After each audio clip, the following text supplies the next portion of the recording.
पहली हमारे सभी अतिथिगण, member of Rajya Sabha mister Subramanian Swamy, mister सचिव खाड़े, महापौर मिस्टर राहुल दादा जाधव, नगर सेवक श्रीमान बाबू नायक। इस प्रोग्राम की शुरुआत में सबसे पहले हमारी तमसो मा ज्योतिर्गमय वृत्तों मा वृतम गमय, अंधकार से प्रकाश की ओर ले जाने वाली इस संस्कृति, साथ ही साथ इस दीप प्रज्वलन के बाद महाराष्ट्र के सबसे बड़ी और जिनका कल ही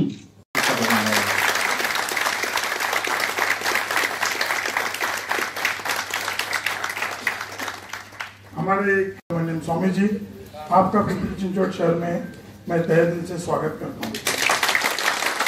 लेखा समिति के अध्यक्ष आदरणीय एडवोकेट सचिन दी पटवर्धन जी, प्राधिकरण के भारतीय जनता पार्टी के अखाड़ी के अध्यक्ष राजेश नायर,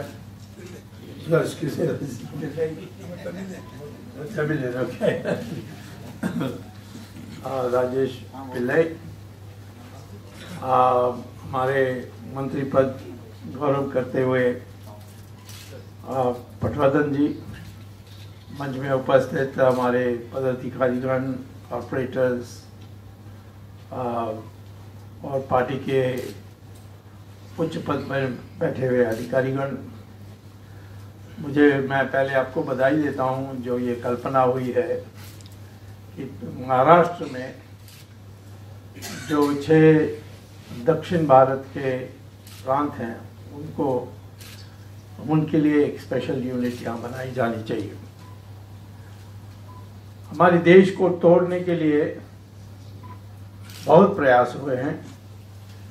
झूठे अंग्रेजों ने तो झूठा इतिहास पुस्तक लिखी, हमें आर्यन और द्रविडियन बना दिया, जिसका कोई औचित्य नहीं है। द्राविड़ जो शब्द है वो संस्कृत में माने जहाँ 3 तट जुड़ते हैं, द्रविड़, उसको द्रविडियन बना दिया। और कहते हैं यूरोप से कोई आर्यन आया था, उसके लिए भी आजकल कोई सबूत नहीं है। परंतु आज की जो आधुनिक जो विज्ञान है उसमें अब व्यक्तियों को पहचान और उनकी पूर्वज की पहचान एक ही है, वो है डीएनए। और जो डीएनए की रिसर्च आज तक प्रकाशित हुई है उसके अनुसार कश्मीर से कन्याकुमारी, जामनगर से डिब्रूगढ़, सारे भारतीयों का डीएनए एक ही है, कोई फर्क नहीं है। तो हम सब एक भारतीय होते हुए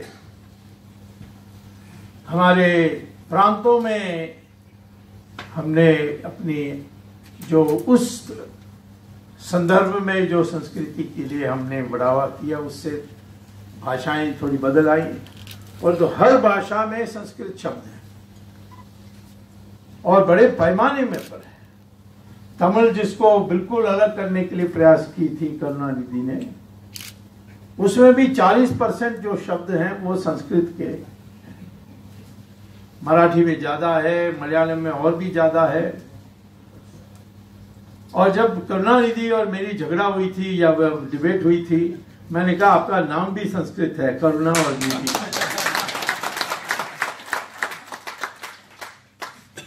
तो इसीलिए आप अलग अखाड़ी बनाएं, कोई अर्जा नहीं, अच्छा है, क्योंकि उसमें से आत्मीयता बढ़ती है। परंतु मूलतः हमारे देश में किसी भी वर्ण का हो, किसी भी जात का हो, किसी भी भाषा को हो, परंतु डीएनए एक ही है। और उस एकता के कारण आज भी हम हिंदुस्तान जिंदा है। और इस देश में सबसे ज्यादा योगदान विदेशी आक्रमणों के सामना करने में महाराष्ट्र सबसे आगे है शिवाजी के साथ। शिवाजी दक्षिण भारत भी गए थे, तंजावुर गए थे, वहां जो बाहर से आए हुए आक्रामक लोग हैं उनको उखाड़ के फेंक के उन्होंने दोबारा हमारे देश की संस्कृति को कर दिया। मैं भी पहली लोकसभा चुनाव महाराष्ट्र से लड़ा था। उस समय मैं यहाँ से चुनाव लड़ूंगा कभी सोचा नहीं था, पर इमरजेंसी में जो मैंने काम किया तो राष्ट्रीय स्वयंसेवक संघ के जो प्रमुख थे उस समय भूमिगत संगठन के लिए माधवराव मूले, उन्होंने कहा कि तुम महाराष्ट्र से लड़ो और बंबई से लड़ो, और मैं एक बार नहीं 2 बार वहां से लोकसभा के लिए जीता। और उस समय जब पहला चुनाव हुआ मैंने कहा मैं बिल्कुल नया, कुछ पता नहीं है, तो भांडुप में गया था, बंबई के जो मतदान क्षेत्र है, और वहां एक नौजवान मिला, उसने कहा कि डोंट वरी अबाउट बूथ, मैं सब इसका रिस्पॉन्सिबिलिटी लेता हूं। मैंने कहा ये लड़का कौन है तुम्हारा? मैंने पूछा तुम्हारा नाम क्या है? मनोहर पर्रिकर। और दोनों चुनाव में वो मेरे बूथ एजेंट थे और इंचार्ज भी। अब देखिए कितना ऊपर गए। आज हम हमारे देश पाकिस्तान की इंटरनेशनल बाउंड्री को पार करके जाके वहां के जो बनी हुई थी बस ध्वस्त करने का ये कल्पना मनोहर पर्रिकर का था, क्योंकि मुझसे बात करते थे। उस समय से हमारी संबंध बन गई, हम मिलते रहते थे। तो इसीलिए यहाँ के जो भूमि है, यहाँ वीर पैदा होते हैं, और दूसरे प्रांत से लोग आते हैं, वो भी वीर बन जाते हैं। और आगे इस पर बढ़नी चाहिए। इस देश को आज पुनरुत्थान की आवश्यकता है। कई कूड़ा कबाड़ा ये पिछले 1000 साल में इकट्ठे हुए हैं, उसको निकालना है। जो अंग्रेजों ने हमारी दिमाग को ब्रेन वॉश करके जो झूठे झूठे बातें हमें सिखाई, उसको बिल्कुल धो देना है। और वो ही कर सकते हैं जो अंग्रेज की चापलूस नहीं करते, जो अंग्रेजी संस्कृति में लिप्त नहीं है। और उस भारतीय संस्कृति आज हमारे हिंदुस्तान के पॉलिटिकल पार्टीज में एक ही है, वो भारतीय जनता पार्टी। और जैसे हमारी पार्टी बढ़ती है, देश की एकता भी बढ़ती है। वहां से शुरू हुई थी जनसंघ। मैं जनसंघ में 1969 में आया था। उस समय मैं, अडवाणी, अटल बिहारी वाजपेयी सब सेकंड क्लास ट्रेन में ट्रैवल करते थे, और जब दौरा में होते थे तो चना को चबा करके हम लंच के लिए करते थे। हमें कभी नहीं आइडिया, मुझे तो कभी आइडिया नहीं था कि हम इतने जल्दी हम देश के रूलिंग पार्टी बनेंगे एब्सोल्यूट मेजॉरिटी के साथ। लेबर पार्टी को 100 साल लगी थी, कंजर्वेटिव पार्टी को 75 साल लगी थी इंग्लैंड में। छोटा सा देश, यहाँ इतना बड़ा देश। और ये कारण यह है कि हमारी समृद्ध से संस्कृति पार करके जो भारतीय जनता पार्टी के कार्यकर्ता हैं, उस कारण से आज हमारे देश में विकास हुआ है। मुझे तो कोई संदेह ही नहीं है कि हमें मेजॉरिटी मिलने वाला है। सिर्फ है कि 400 मिलेगा या 375 मिलेगा या 425 मिलेगा, ये तो मैं नहीं कह सकता, क्योंकि 5% इधर उधर हो जाती तो सब बदल आ जाती है। पिछले बार हमारे देश में जो एकता हमारे प्रचार से बनी, जिसमें राम मंदिर के आंदोलन भी एक बहुत बड़ा हिस्सा था, यानी मंशा तैयार करने के लिए। और मंशा सब कुछ है, मैं बताने चाहता हूं। मंशा नहीं है तो कितनी भी संख्या हो, कितने भी धन हो, उससे कुछ नहीं कर सकते हो। 1000 बकरी एक जगह में खड़ी है, संख्या तो बकरी के साथ होगी यदि एक शेर आएगा तो, बट मंशा उसकी ऐसी है कि देखते हुए भागता है और पीछा करते हैं। सर्कस में 5 तगड़े सिंह होंगे और एक दुबला पतला रिंग मास्टर अंदर आकर के कहेगा ऊपर चढ़ो मेज पर, सब चढ़ेंगे। मुंह खोलेगा, अपने गर्दन रखेगा सब में, और सब ताली बजाएंगे, परंतु वो सिंह कुछ नहीं करेंगे, क्योंकि जब छोटा है, कब है, उस समय से इसको तैयार करते हैं आज्ञा मानने के लिए, और उसको और कुछ नहीं पता है, उसकी अपनी शक्ति नहीं पता है। मनमोहन सिंह प्रधानमंत्री बन के सोनिया गांधी से क्यों डरते थे? क्योंकि वो भी सर्कस का सीन भी था।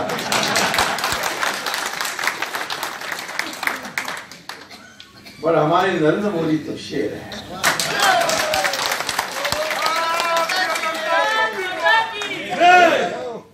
इमरजेंसी में मैं और नरेंद्र मोदी बहुत घूमते थे, क्योंकि वो संघ का प्रचारक था और मैं भूमिगत घूमता था। आधा समय मैंने विदेश में और आधा समय इंडिया में। जब थक जाता था तो माधवराव मोदी कहते थे गुजरात में हमारी सरकार चल रही है, वहां जाकर आराम करो। तो मणिनगर स्टेशन में नरेंद्र मोदी आता था और वो भी सरदार बना हुआ था, मैं भी सरदार बना रहा था।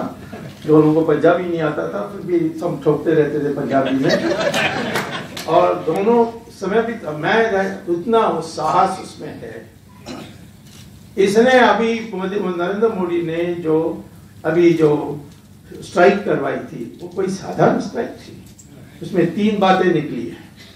पहले तुम्हारे जो इंटरनेशनल बाउंड्री है उसको पार करके, वो क्या उसका जगह नाम है, बालाघाट, उसको वहां धस करके आए। कहते प्रूफ दो, राहुल गांधी कहते अरे ओसामा बिन लादेन को मारा अमेरिका ने, कोई प्रूफ दिया? कोई दिखाया गोली मारते हुए? कोई इसकी लाश दिखाई?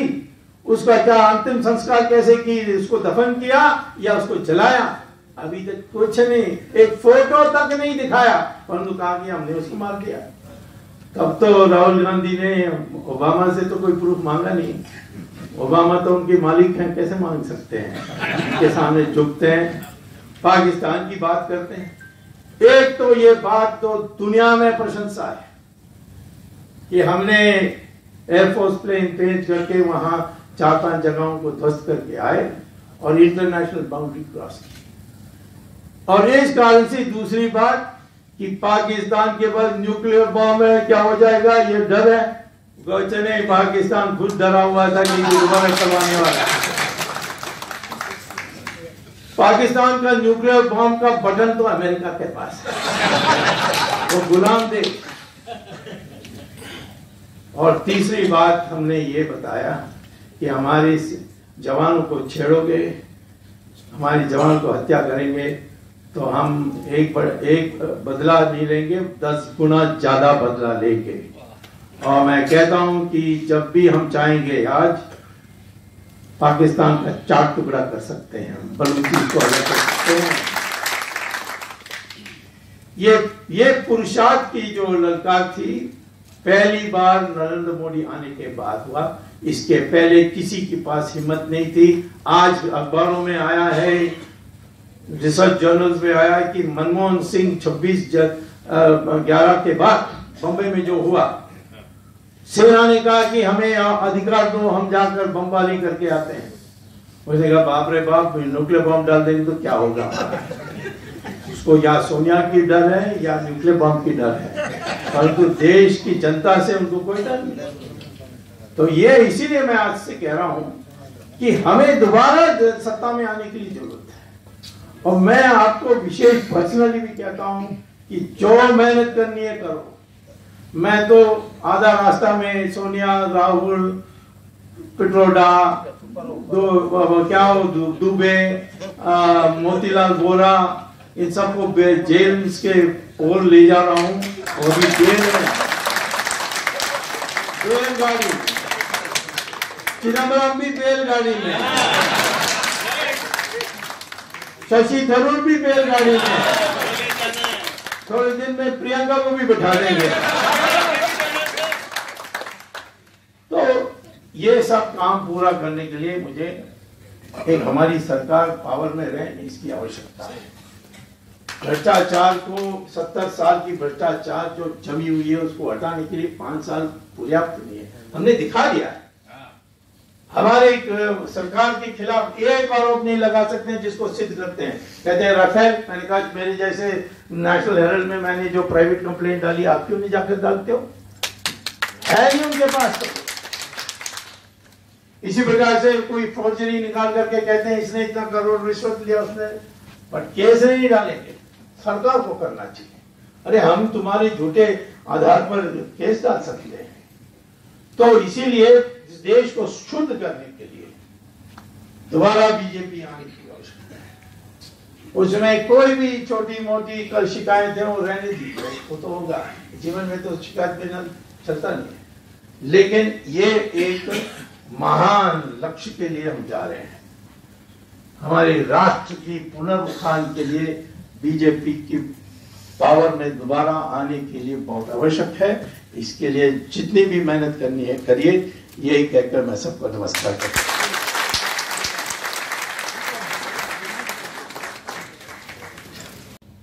A well-known intellectual in the political arena of Indian politics, none other than today's chief guest committee, and which is of rank of a state minister, and my good friend Advocate Sachin Patwardhan ji, the first citizen of Pimpri-Chinchwad Municipal Corporation, my colleague in अध्यक्ष राजेशजी पिल्ले, खऱ्या अर्थानं एवढी मोठी महान व्यक्ती आपल्या समय दिया है।